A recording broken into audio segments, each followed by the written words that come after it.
Hey guys, welcome to week 105 here on the Real DVD Watchers on Wednesdays. Tom. And the movie that I have chosen to review today is something that I've been wanting to see for a really long time. It always seemed really interesting, and when I used to work at HMV, I'd always see it there, and I was like, I should really buy this movie, only I never did. And then HMV discontinued it, and so I had to get it off Amazon, but I'm still really glad that I got it off Amazon because this movie it's really good, and it's not really a horror movie, and it's not really a thriller, and it's not really a comedy, it's not really a drama. Really, it's really hard to put this movie into a certain genre because it's almost unlike anything you've ever seen, but in a good way. So that movie in question is May by Lucky McKee, and it stars Angela Bettis, Anna Faris, and what the hell's that guy's last name? Jeremy Sisto. And basically, what's going on in this one? It's about this girl named May who has a lazy eye. You know, she has no friends. So on her birthday, her overprotective mother gets her this doll that used to be her mother's, except May's not allowed to take her out of the case. Can't do anything like that because she has to remain perfect and pristine. And so May develops all these really weird social quirks to herself because she's very cut off. She doesn't really have any friends. Her best friend is that doll, and it's all about May's obsession with humans and how some humans are perfect and some humans aren't. But meanwhile, humans have perfect parts to them. And it's about May discovering love for the first time, played by Jeremy Sesto's character. Except she's obsessed with his hands. She thinks he has absolutely perfect hands.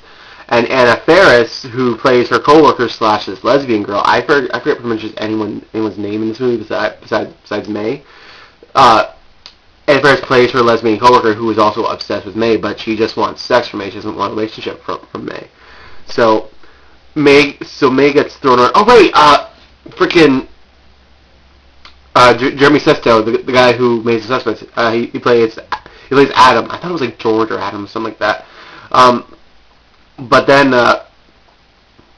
so from then on, we see how May's worldview is really messed up, and how she appreciates parts of people more so than anything else, and it becomes May's story of finally realizing that there's no one person is perfect, just parts, and May sets out to build herself a best friend. I know from that premise, yes, it does sound a little bit like a horror movie, but when you watch it, May is just so cute. She has such great dark humor to her, and the way how Angela actually plays May is with this sweet, innocent charm. But at the same hand, though, you can tell that the gears are always working in the back of her mind. She's always thinking about the person in the way of parts and stuff like that. And it works on a really good level where it's borderline psychotic, but just borderline neuroticism and stuff like that, if you will. But yeah, I say Lucky McKee. The only other thing I've seen him do was Sick Girl, which also had Angela Bettis in it. I don't know how to pronounce her last name.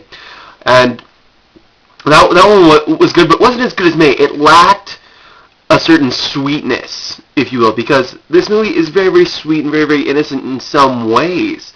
I mean, you have this character who is so fragile because she's not used to these certain situations. Hell, her best friend is a doll, for Christ's sake. So really, May walks this line that forces the audience to see things through her point of view at sometimes. Like, she has this great scene where May and Adam are in the park, right? And they're eating lunch, and he's like, so tell me something weird, because his whole thing is he likes weird. And so May goes on to tell this story about this dog and how it need to get its one intestine unwound because it got messed up in there somehow, and how they use these special cat things. So they're all dog things to set the dog's intestines back in track. And I'm just gonna leave it there, but it's so funny when you first hear it, but it's also really, really disgusting too. But again, that's just the way how May's mind works. It doesn't work on the same level as quote unquote normal people, but it's normal for her. The writing in this movie is absolutely beautiful. Yes, there are some really dumb lines of dialogue that normally come out of Anna Faris's character, but again, Anna Faris's character really represents, at least I thought, the temptation of lust and greed. In this movie, like she's absolutely pure corruption. Because the thing about Adam is what humans are trying to be. He's very polite. He's poetic. He lets things go. May is very, very soft and gentle, and and very, very sheltered. But then you have Anna Faris's character, who's the exact opposite. She's loud. She's overt. She holds nothing back. And I mean, from that, we kind of see it's like this lineup. Maybe perhaps I'm looking too much into this, like always. But I thought that was a nice correlation of how that played. This movie has very nice production design. The dolls, all in May's room, look so good. May's costumes are all made by herself, and you can tell, but they look really, really innocent. You can tell that they really represent May as a character. And just the makeup too it's really good in some parts, but then like the blood in other times you're just like, this looks absolutely stupid. But this movie was made on a really small budget, and you can totally tell. Do I even have the disc in here? Yeah, I do. It was made on such a small budget, and you could totally tell. But it all leads up to May building this friend, and May having to make the ultimate sacrifice in the end. I'm not going to tell you what she does, but it is kind of an ultimate sacrifice for a friend. And the ending is absolutely beautiful too. I don't want to reveal the final ending, but it's absolutely beautiful, and it really makes you think. And that's the important thing about this movie. It really does make you think.